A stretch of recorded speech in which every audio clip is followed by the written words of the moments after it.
Ambag is basically o yung ayudang medikal mula sa Bangsamoro government. Ito ay isang banner program ng Office of the Chief Minister kung saan nagbibigay tayo ng medical assistance sa mga Bangsamoro na para matulungan sila sa kanilang mga medical bills and even sa medicine.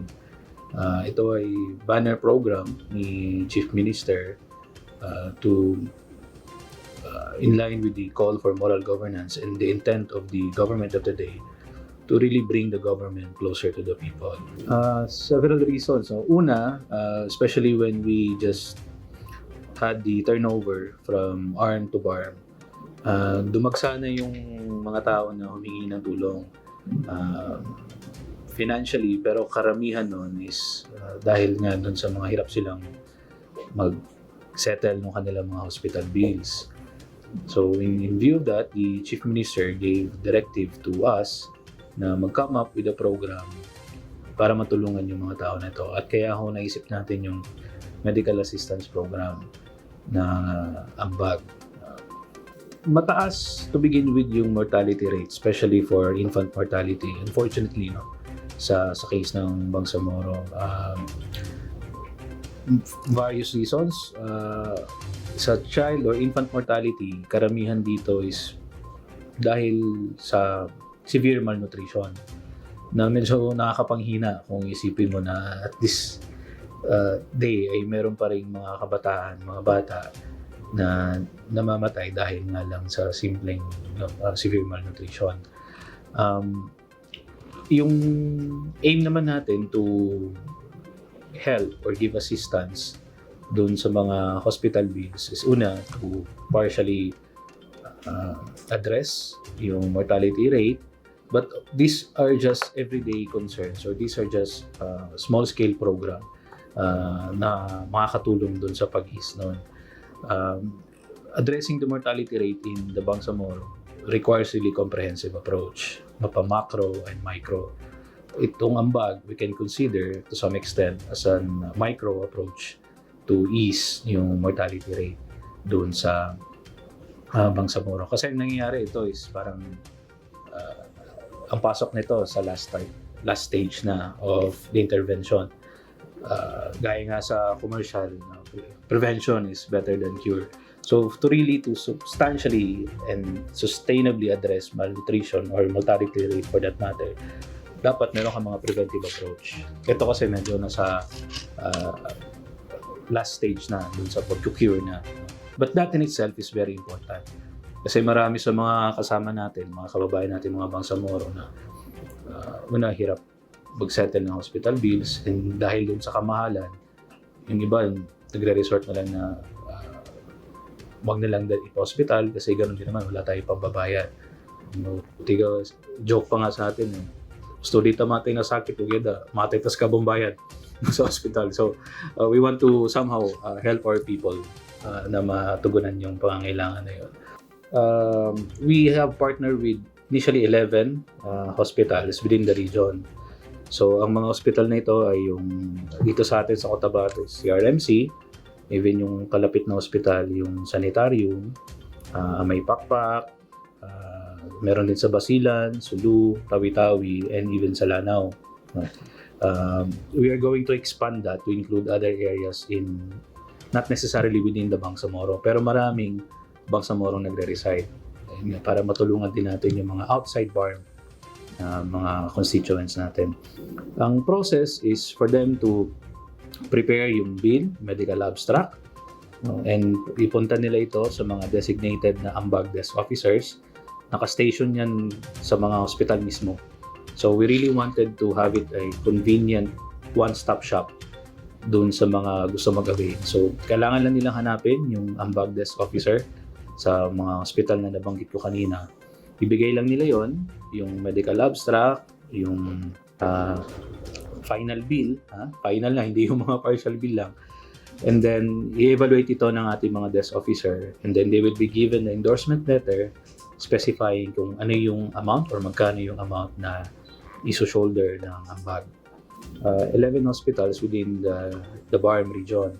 But gaya din nung nabanggit ni Chief Minister, magdagdag doon na hospital, and we are working on it, specifically sa areas ng Davao, kasi marami mga bangsamoro na doon dinadala, especially yung mga medyo complicated yung cases, sa Buanga, Sibugay, Sarangani, Jansan area. Kasi yun nga, madami ding mga bangsamoro na dinadala doon, or marami ding mga bangsamoro na kailangan ng medical assistance. And we are exploring yung possibility of having ambag din sa Manila, specifically sa UPPGH. Because based on our initial assessment, marami ding cases ng mga patients na mula dito sa area natin, dinadala doon sa UPPGH. Sa Davao, ang particular doon na tinatarget natin ay SPMC. And then, just few weeks ago, we sent our technical team to talk and explore the possibility of having a partnership or including yung hospital naman sa Amas, sa Kidapawan. So far, we have given sa CRMC alone, I think we were able to help at least 600 patients na in just less than 2 months of operations. Yung ibang hospitals, ongoing din. Based on our last count, we have more or less provided assistance to 1,500 patients na in the Bangsamoro. Alhamdulillah, for this year, under the Black Grant, we were able to request for additional funding of this 100 million for Ambag. So through that, magdadagdag tayo ng hospital, and doon sa mga dating hospital na natin, pag naubos na yung pondo, we are just going to replenish yung funds para tuloy-tuloy pa rin yung serbisyo, yung medical assistance natin sa mga minamahal natin mga bangsamoro. And this is not exclusive to Muslims. Marami actually dito sa mga patients namin sa CRMC, even non-Muslims, talagang tinutulungan. So this is for everybody. Hindi ito exclusive for Muslims, hindi ito exclusive for MILF. This is for everyone. Yes, or even IPs, Eduray, even non-bangsamoro for that matter. Basta pag nakikita na kailangan nila ng tulong, ang opisina po ni Chief Minister ay welcome and willing ho tumulong sa mga nangangailangan. There's no need for ID. Ang kailangan lang talaga dyan is yung medical abstract, yung identification card, that would help, no, for verification. But as to say na ito ay talagang requirement na kung wala kang ID ay hindi ka mabibigyan, hindi naman. But again, the desk officers may ask for that para lang makita, to verify na itong tao na to ay legit, at hindi siya ghost patient lang, so to speak. Yung identification card na ambag, para yun sa mga desk officer, para ma-identify nyo sila pag nandun sila sa hospital. Wala akong kapalit na monetary from the patients. Pag may humingi ho sa inyo na kunyari, bibigyan kayo ng tulong mula sa ambag pero may kapalit na kahit anong kapalit pa yan, even the tiniest favor, for example, hindi ho totoo yun. Okay? Let alone, so much so, pag pera yung hinihingi. Kasi we've received reports na ngayon ina-action na namin na meron daw yung tipong tumutulong, in effect parang mga fixer ba, na ina-assist yung mga patients na maka-avail ng ambag. Kasi initially ang target natin, ang limit natin for each endorsement ay to the tune of 10,000 pesos. So ang ginagawa nung iba na nagsasamantala is that they ask for say 1.5, ganun, smaller than the 10,000 in exchange for the assistance that they are going to give. Hindi ho totoo yun, and we actually encourage you to report kung sino man ho yung mga yon para ho will make them accountable. And again, ito po ay free, libre ho ito, at ito po ay para sa lahat. Just have to remind everyone na yung ambag is actually our, in effect, parang last recourse, no?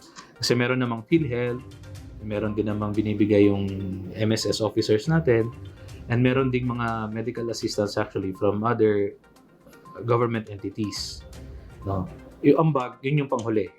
Pag tipong walang-wala na, nabawas mo na yung PhilHealth mo, nabawas mo na yung MSS, nabawas mo na rin yung iba pang medical assistance from other government entity, at may natira pa rin, then that's the time na papasok si ambag. So last na recourse natin si Ambag. And yung kino-cover pala ng Ambag, hindi lang siya purely hospital bills. By that, I mean yung pag na-admit. Even yung laboratories. Basta nandun lang yun sa part ng hospital natin. Sa maintenance, Medicines, pwede rin. Basta doon lang mabibili din sa hospital, na partner hospital natin. Pag sa labas yan, hindi na mako-cover ng Ambag yan. So, basta, kunyari, CRMC, pag labas nyo, di ba, may binibigay na reseta, at kung doon din siya mabibili sa CRMC, pwede yon i-cover ng Ambag. So, even yung laboratory, such as MRI, CT scan, nako-cover din yun ng Ambag. Ang aim kasi talaga natin is to have patients na paglabas nila, wala na silang babayaran. Ang mga ospital na kabilang na sa Ambag is Cotabato Regional Medical Center, May Pakpak Medical Center, ito ay sa Marawi, Cotabato Sanitarium Hospital sa Sultan Kudarat, Buluan District Hospital, Dato Blas Sinswat District Hospital, Dr. Serapio Montañer. Ito yung mga tumatakbo na. And very soon, this will be followed by the Basilan General Hospital, yung sa IPHO sa Sharif Agwak, IPHO sa Tawi-Tawi, IPHO sa Sulu. Okay, so inshallah within this month, itong apat na hospital na to ay all systems go na rin yung Ambag.